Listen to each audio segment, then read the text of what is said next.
Odi. Odi jirani. Ba Olivia. Odi. Jirani.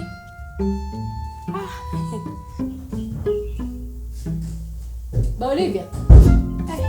Shemeji. Ndio nimekutoa usingizini nini?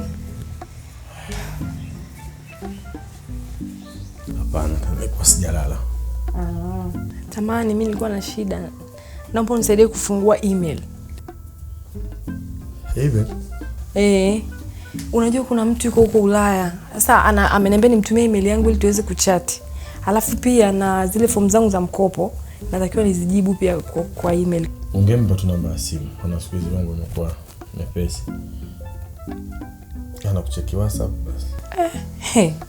Namba ya simu. Wewe unavyomjua baba James jinsi alivyo. Atakuja kunipasulia simu yangu bure, yani haifai kabisa. Yani bora tu unifungulie.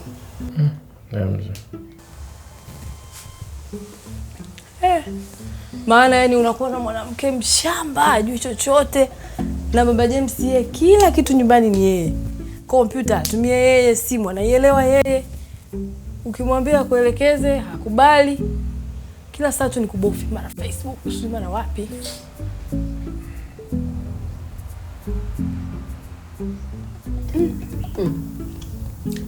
Kazi. Mbona mtandao unasumbua? Mtandao unasumbua? Mbona mimi nimepokea simu hapo nje? Sasa mtandao na calls tofauti. Ndio ishakuwa mkosi basi. Hii baadaye. Jamani, mimi wachawi wananiandama. Sasa nitaka nimtumie leo. Sasa itakuwaje shem? Baadaye itakuwa nini?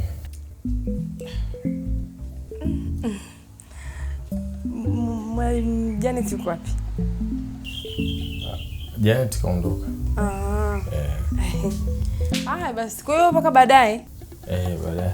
Haya basi, sawa. Asante shem. Haya.